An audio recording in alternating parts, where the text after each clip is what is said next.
తీర్పు తీర్చుకు. ప్రభు వచ్చే వరకు దేనిని గూర్చియు తీర్పు తీర్చకుడి. 1 కొరింథీ 4:3. సహజంగా మనందరం మనలో ఉన్న లోపాలను, పాపాలను, తప్పులను చూసుకోకుండా సులభంగా ఇతరులను వేలెత్తి చూపిస్తూ, నిందిస్తూ, విమర్శిస్తూ తీర్పు తీర్చుతూ ఉంటాం.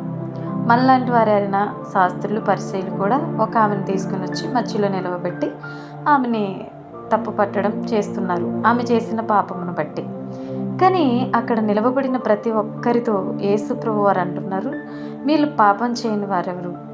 పాపమును, అబద్ధములను, అవినీతిని, మోహమును, కాముకత్వమును, విగ్రహారాధన లేనివారు, దొంగలించని వారు, అబద్ధ సాక్ష్యం పలకని వారు, వ్యభిచరించని వారు, మస్తరిపడని వారు, కపటం, చారత్వం లేనివారు, ఇలాంటి శరీర కార్యములు ఏమీ లేనివారు మొట్టమొదట ఆమె మీద రాయి వేయుడి అని వాక్యం చూసినట్లయితే శాస్త్రులను, పరిసయ్యులను వ్యభిచారమందు పట్టబడిన ఈ యొక్క స్త్రీని తోడుకుని వచ్చి ఆమెను మధ్య నిలవబెట్టి, బోధకుడా, ఈ స్త్రీ వ్యభిచారం చేయుచుండగా పట్టబడిన అట్టి వారిని రాళ్ళు రువ్వి చంపవలనని ధర్మశాస్త్రంలో మోషే మనకు ఆజ్ఞాపించాను కదా, ఆయనను నీకేమి చెప్పుచున్నావని ఆయనను అడిగిరి. వారు ఆయనను పట్టు వదలక అడుగుచుండగా ఆయన తల ఎత్తి చూచి, మీలో పాపం లేనివాడు మొట్టమొదట ఆమె మీద రాయి వేయవచ్చునని వారితో చెప్పి మరలా వంగి నేల మీద వ్రాయిచుండెను. యోహాను 8:4. ఆ ఒక్క మాటకు వారి హృదయాలు గుచ్చబడ్డాయి, మనస్సాక్షిత గద్దించబడ్డారు. వెంటనే పెద్దవారు మొదలుకొని చిన్నవారి వరకు అందరూ ఆమెను విడిచి వెళ్ళిపోయారండి. యేసయ్య ఏం చెప్పారో చూద్దాం. వారు ఆ మాట విని పెద్దవారు మొదలుకొని చిన్నవారి వరకు ఒకని వెంట ఒకరు బయటికి వెళ్ళిరి. యేసు ఒక్కడే మిగిలిన ఆ స్త్రీ మధ్యన నిలవబడి ఉండెను.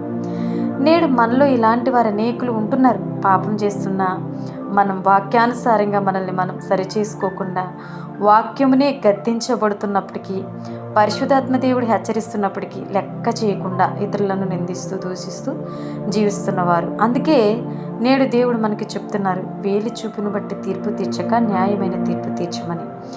ఇది చదువుతున్న నీకు బహుశా కోపం వస్తుందేమో, నేనేదో నిన్ను నిందిస్తున్నానో, ఇంకెవరినో ఉద్దేశించి అంటున్నానో, లేక నాలో ఇలాంటివి ఏమీ లేవు, నేను చాలా బాగున్నానని అనిపిస్తుందేమో. కానీ ఓ విశ్వాసి, దేవుని వాక్యం చెప్తుంది, ఏ భేదం లేదు, అందరూ పాపం చేసి దేవుడు అనుగ్రహించి మహిమను పొందలేక పోతున్నారు అని. అంతేకాకుండా మనం పాపం లేని వారమని చెప్పుకునే నెడల మనల్ని మనమే మోసపుచ్చుకుందాము, మరియు మనలో సత్యం ఉండదు. కాబట్టి వేరెవరినో పాపులుగా చేసి వేరెవరిని నిందిస్తూ వారికి తీర్పు తీర్చుతూ వారిని విమర్శిస్తూ మనం పాపులుగా మార్చబడక ఏ విధంగా మన విశ్వాసమును, ఆత్మీయ జీవితమును పడగొట్టాలని చూస్తున్న శత్రువుకు సాతానుకి చోటివ్వక మన చుట్టూ మన మట్టుకు మనం వివేకం కలిగి జ్ఞానాభ్యాసం చేసుకుంటూ దేవుని యందు భయభక్తులు కలిగి జీవించుట, వాక్యానుసారంగా జీవిస్తూ మనలో ఉన్న ప్రతి పాపమును ఒప్పుకుంటూ క్రీస్తు న్యాయపీఠం ఎదుట ధైర్యంగా నిలవబడుటకు, ఆయనను ఎదుర్కొనుటకు మెలకువ కలిగి జీవిద్దాం. ఈ మాటలు మీ హృదయాన్ని పరిశీలన చేసుకుంటారని దేవుడు ఈ ఉదయకాలపు సమయంలో మిమ్మల్ని హెచ్చరిస్తున్నాడని నేను ఆశిస్తున్నానండి. ఈ మాటల ద్వారా మీరు సరిచేయబడుతూ అనేకులను సరిచేయగలిగిన సామర్థ్యం ప్రభు మీకు ఇస్తాడని ఆశపడుతున్నాను. లైక్ చేయండి, షేర్ చేయండి, సబ్స్క్రైబ్ చేయండి. గాడ్ బ్లెస్ యూ అండి.